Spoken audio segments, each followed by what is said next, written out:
Trying to shake off the interception. He'll look to throw. And it pops free. The collision there jarred the ball loose and brings up second down. Not laying back defensively. They blitzed right there first play in OT. The game's changed a bit, hasn't it? I'm telling you, when we were kids, most of the time you'd lay back, not necessarily prevent defense, but you'd want everything in front of you and hope that the offense made a mistake. Now people aren't counting on that, and they're going after them and being aggressive. Of course, if they pick up your blitz, it could be a big play for the offense. Another look for Dalton on 2nd and 10. And the hit jarred it loose. It's incomplete.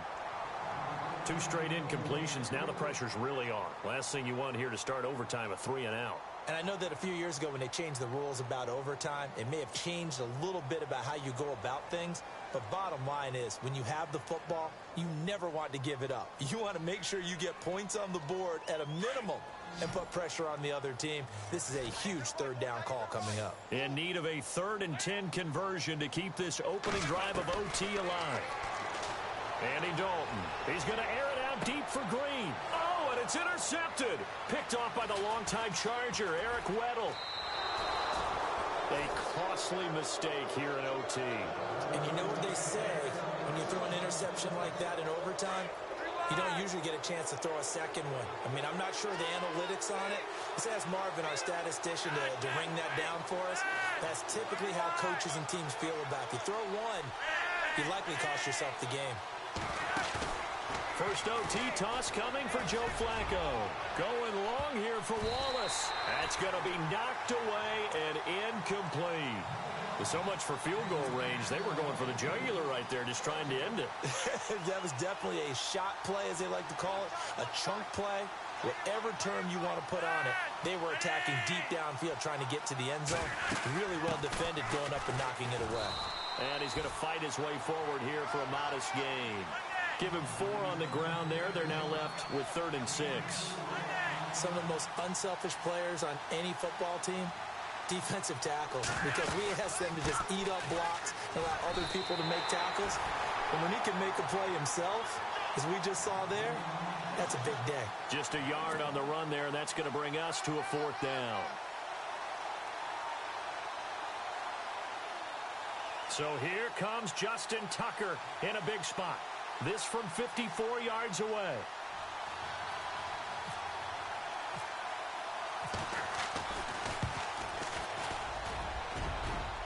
And I don't think this has the carry. It does not. It's no good.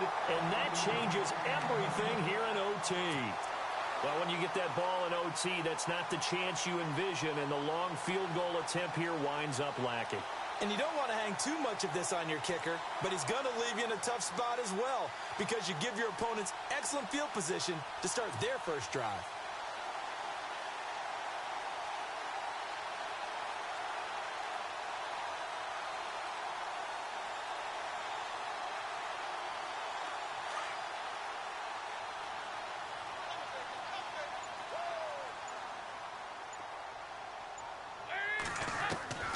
Trying to shake off the interception from the last drive. He'll look to throw. Green with a catch left side. 23 yards on the play.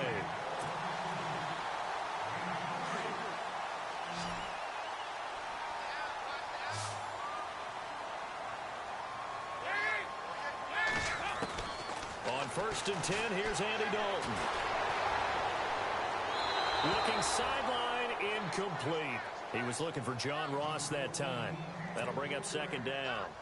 But not to get too overcritical there, because he knows what he's doing, but his shoulders looked a little off kilter there when he threw that. I don't think you're being overly critical there. You're just analyzing it, and he gets those shoulders right. That pass will go from incomplete to complete. Passing again. Dalton on 2nd and 10. Looking left side, and he's got a man. It's Green. And he's brought down.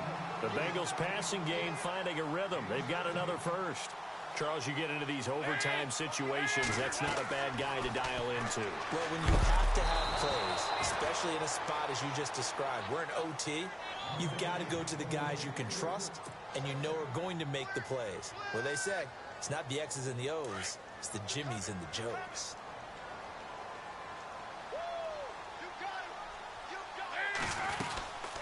They'll run it now out of the gun. And a big hit at the is knocked down hard at the 19. That'll set them back with a loss of 3 on the play. And it'll be a 3rd and about 13.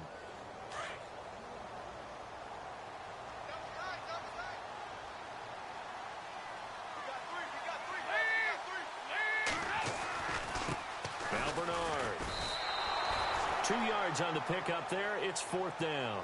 And I know you, with every carry, especially in overtime, you're just saying, if you're that ball carrier, hold on to the football. Hold on to it, protect it, but not necessarily settling, because you're trying to get to the end zone. You're trying to end the game right here. And I know the defensive guys poking, clawing, raking, trying to knock the ball free and protect their end zone. Yeah, like you alluded to, especially this part of the field. And he got it!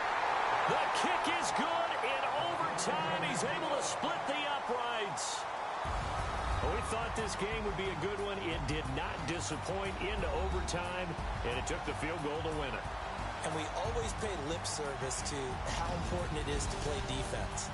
And usually we focus on the big offensive pyrotechnics, right? But in this case, they got the ball back on defense, gave themselves a chance, and they capitalized on it with a victory. And I don't care what distance that field goes from in overtime. The knees are always knocking, but he pushed it through. Not only that, think about your snapper, your holder. A lot of nerves for them, too, because they have to do their job in order to give him one last chance to put a foot to it. Thanks for tuning in, everybody. Alongside Charles Davis, we thank our entire crew. I'm Brandon Gault.